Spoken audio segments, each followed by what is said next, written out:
You know what an asshole is.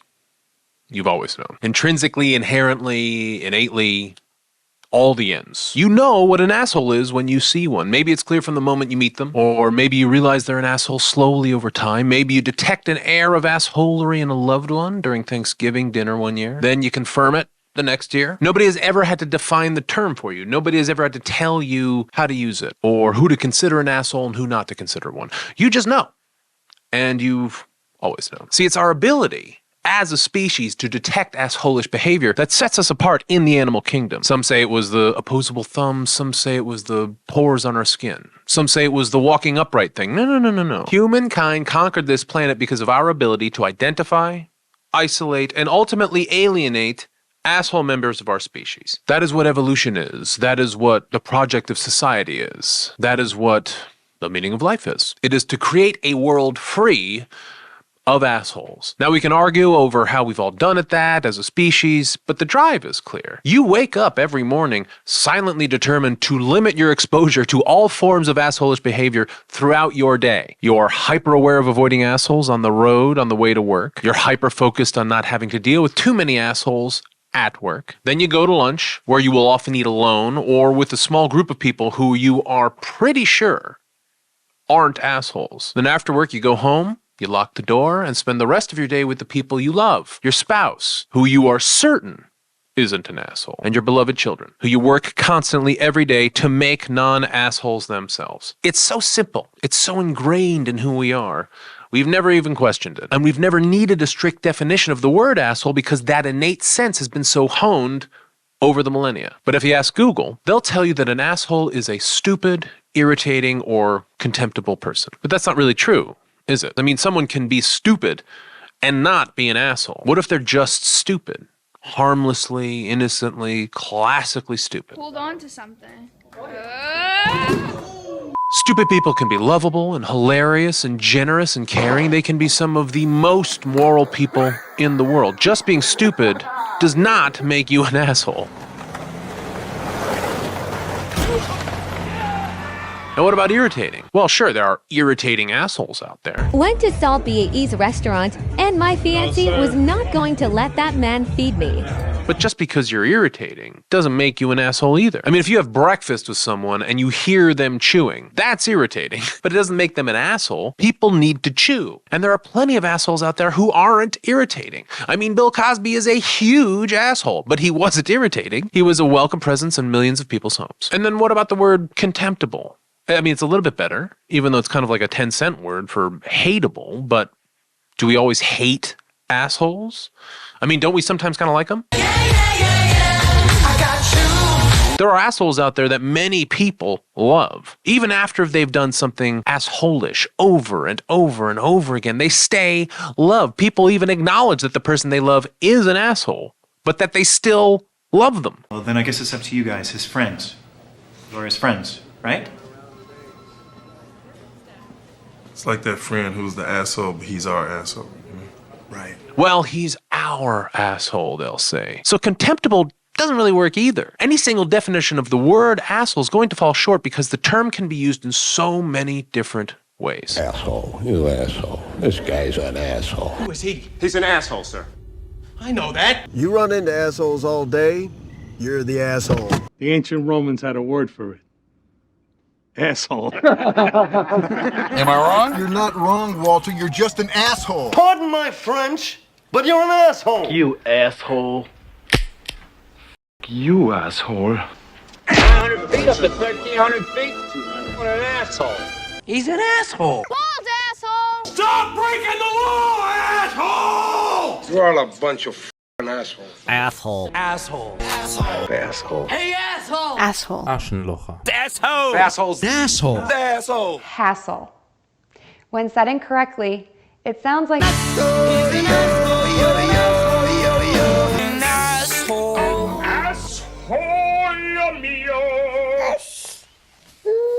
Can you say asshole? Asshole. Now let's explore this a little. Why? Because you thought I was an ass. It's a great external target for you. It's a great way to express yourself. This kind of asshole, that one. And I've been calling assholes a lot of years, you know. And I've noticed one thing. The amount of an asshole a person is directly proportional to the distance they are away from you at the time you discover this flaw. So we are forced to create an objective method to be able to gauge, grade, and compare all the different types of assholes all over the world. Whether it's a small asshole or a big asshole or a funny asshole or a stupid asshole, we need to know all the traits that all assholes share. Number 1, to be an asshole, you need to affect others negatively. Yes, you can be an asshole to yourself, I guess. That's a little existential for our purposes. Being an asshole requires hurting or attempting to hurt others, either emotionally or physically, on purpose or by accident. Someone else has to think you're an asshole for you to be an asshole. Number 2, to be an asshole, you need to know better. That is to say, you must have the physical or mental capability to do or be better than you are being at the moment of alleged assholery. If you have a brain injury or any sort of diagnosable mental illness or condition or syndrome, you cannot be an asshole. In order to be an asshole, one has to choose to be an asshole by making stupid or malicious decisions in a fully cognizant manner. If we're debilitated by a disease, we are reacting to that stimulus more than out of our own inborn natural assholishness. Take someone like Lenny from Of Mice and Men. Lenny was a kind man, a decent man, a simple, childlike man. Lenny accidentally killed an innocent person, but he didn't want to hurt anybody. He just got scared. He panicked, and his brain literally couldn't comprehend the consequences of his actions. So he made a horrible, horrible mistake, and a tragedy ensued. But you'd never call Lenny an asshole, not just because he didn't know any better, but because he was a sweet man who had virtually no ego at all. Lenny just wasn't capable of being an asshole because he was essentially inept. One has to have the option of being better in order to be an asshole, and nobody gave Lenny any options. Number 3, to be an asshole, you must be careless about the consequences of your actions on others. For example, if I decided I was a doctor because I liked house and then started diagnosing people and prescribing medications in my own fake medical clinic, I would be a massive, massive, massive asshole. Why? Because I would be showing how little other people's health actually mattered to me. In a criminal complaint, an 86-year-old woman said he recently treated her for severe stomach pain, paying him nearly $3,500. What services did you provide in exchange for that money? I can tell you this. Accusations are merely accusations, and... Now, maybe I did this out of stupidity-based carelessness, where I thought my advice was just as good as a real doctor's. Even if I'm an idiot, I can understand that I'm risking people's lives on a hunch, and that is textbook assholish behavior. And the more careless I am, the bigger an asshole I become. But careless is not the only thing I need to be an asshole, because someone can be careless and not be an asshole. Maybe their carelessness doesn't hurt anybody, or maybe it even helps someone. Again, if no one is there to be affected by the asshole's assholery, then no assholery has occurred. It's like a tree in a forest that no one hears falling.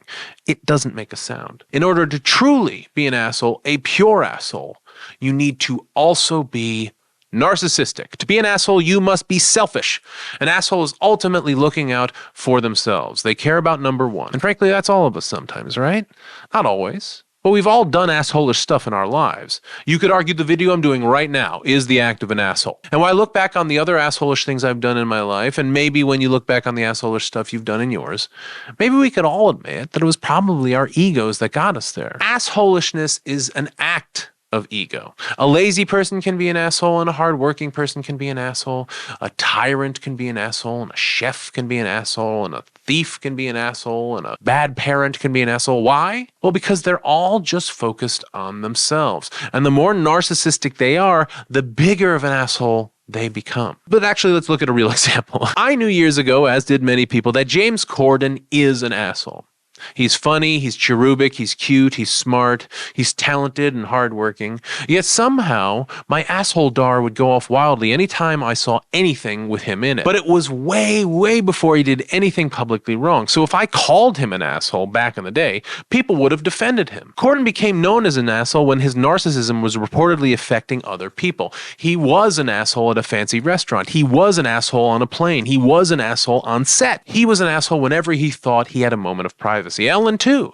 She was loved for years, even with the people knowing that she was a narcissist. I mean, she created like 5 shows based entirely just around her own name. But it wasn't until her malicious behavior started to go public that people realized she was also an asshole. It was the same with Corden. Everybody loved him when they thought he was just a narcissist, but when they saw that he didn't care about other people, he became an asshole. Now the world sees the truth, and Corden's assholishness has been acknowledged worldwide. You need to be both careless and selfish. It's the combination that determines the purity of your assholishness. A pure asshole is just an asshole. I am not talking about pure evil here. Someone like Stalin, Hitler, Mao, sure, these guys are assholes, but I think we'd add the caveat evil to the category of assholishness. Once you start killing millions of people, or even thousands, or anybody, really, on purpose, you move to a different category. Maybe you're a megalomaniac, or a psychopath, or an extremely malignant narcissist of some kind. This is an Amish traffic signal. I don't know what that is.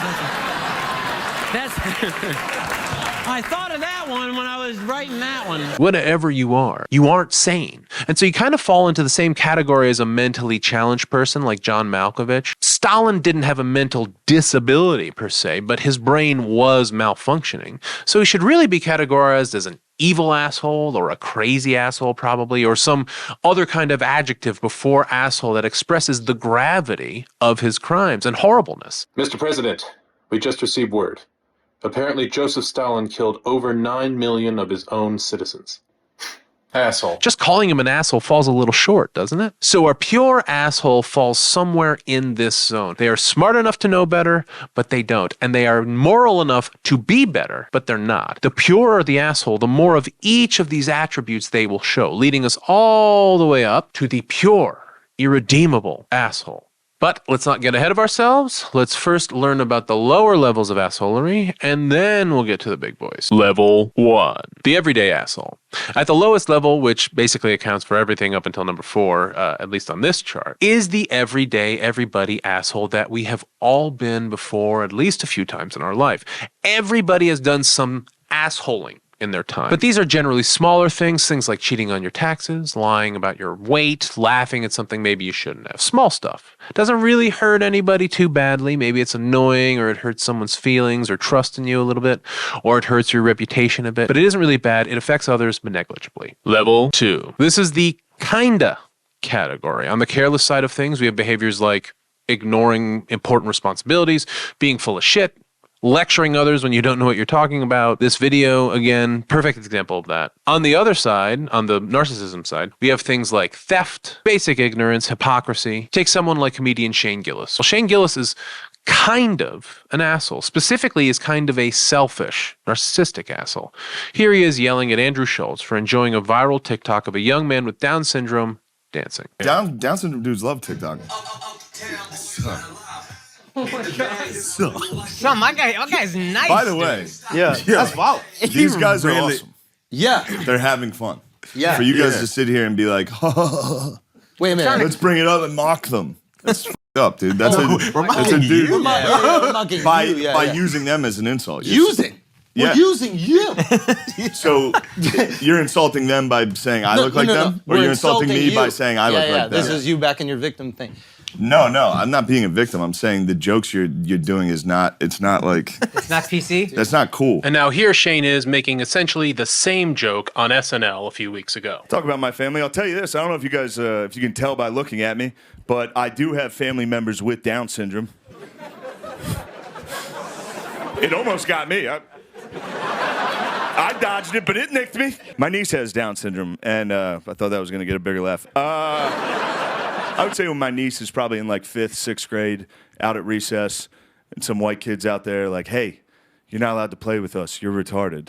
And then 3 black kids come flying out of nowhere, just start wailing on that cracker. So he will tell you when Down syndrome is funny, and when it's not, and when jokes can be made about it, and when they can't. Basic gatekeeping and basic hypocrisy. Gillis is fine discussing other sensitive subjects in a comedic way, even when he has no connection to the subject or the group he is mocking. We were talking about the Holocaust again. And you were like, Hitler, how far did Hitler live from the Holocaust? Yeah, I didn't know. That's been me up all day. Really? It's so funny, dude. thinking of him. You think Hitler commuted to the Holocaust? I didn't like went to work. Now, for the record, I am not personally offended by this joke. I remember me and my friends making versions of the same joke in Jewish summer camp when we were 13, 12. We were children who didn't know how to process the information we were getting about the Holocaust at the time, so we made dumb jokes like that. None of it was very funny, and yes, we were also kind of being assholes. But for the record, jokes about anything should be allowed, as long as you can read the room. I think you should be able to say largely what you want. But Gillis is definitely being kind of a selfish asshole here. He is not being a big asshole, though. Just kind of one. Gillis isn't a psychopath, and he really hasn't been cruel here either, which keeps him securely on this side of the cruelty line. The line which obviously demarcates actual physical or emotional cruelty to others. This is where we get into the special kind of asshole category, where the asshole is actively risking the safety or well-being of other people through the negligence or malice. Massive YouTuber David Dobrik is a perfect example of a special kind of careless asshole because he knowingly risked his friend's life for a 4-minute YouTube video.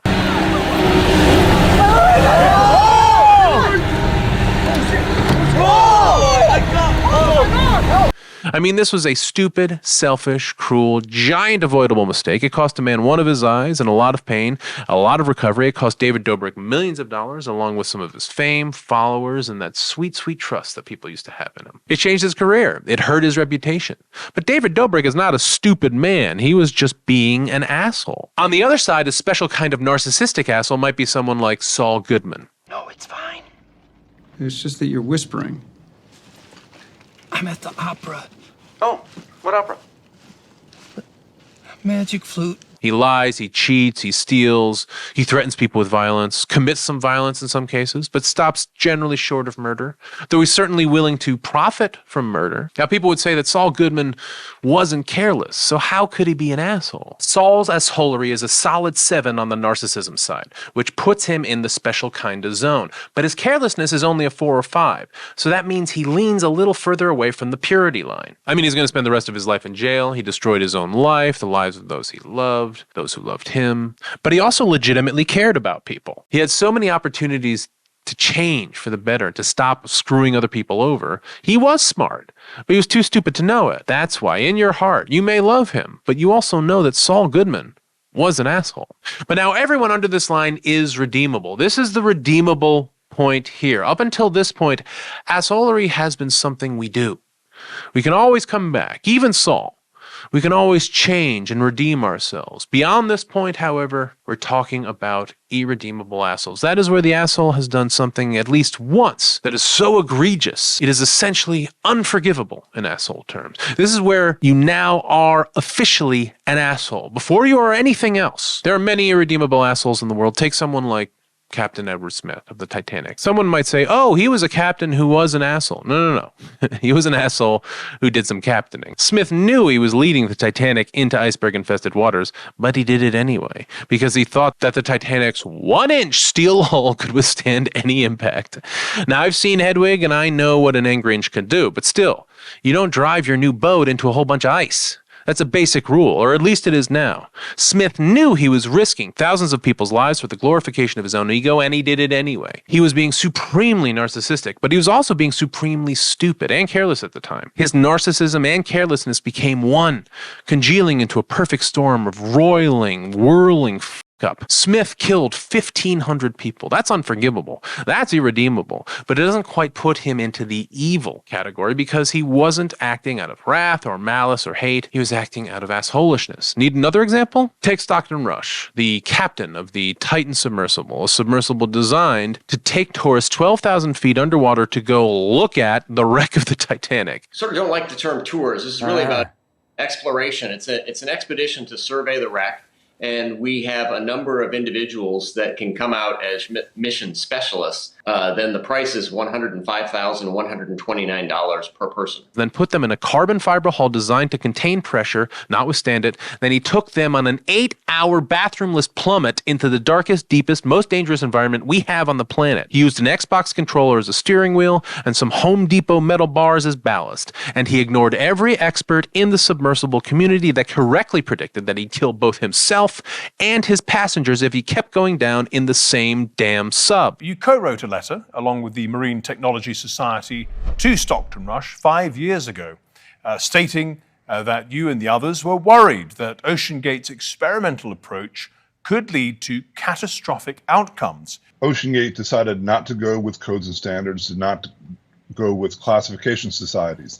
This is the due diligence that we expect, this standard of care. Rush ignored international regulations and experts for greed, for fame, for bragging rights. He is another perfect example of a top-tier, pure asshole. He risked his own life and those of his friends, even after multiple dives where they actually heard the creaking and cracking all around them. He heard the carbon fiber making cracking sounds, and he told us all before dive number 2 to be prepared for that. At one point, I was actually even able to drive the submarine towards deeper water by the sound of the cracking getting louder. Now, it is not funny when people die, and it is not a brave or noble thing to mock people who are suffering. I'm not trying to make light of these situations, but I do think it is fair to call Stockton Rush an irredeemably stupid asshole. He killed innocent people along with himself on a hunch. He knew better, but he didn't do better. So this is my asshole chart. I believe that all the assholes of humanity can fit into this chart somewhere. Maybe we disagree on who belongs where or what factors belong in what category, but I think we can agree that all asshole behaviors can be documented in an objective way on these axes. Tell me, who do you think belongs in the top echelon, or maybe you believe there should be more levels? I like 3, but I'm willing to hear feedback. Please let me know your thoughts, and feel free to use this chart in your own daily calculations of avoiding assholes. If you're curious if someone in your life is an asshole or not, consult this chart, and please let me know if it helps. Thank you for your time. Until next time, keep playing.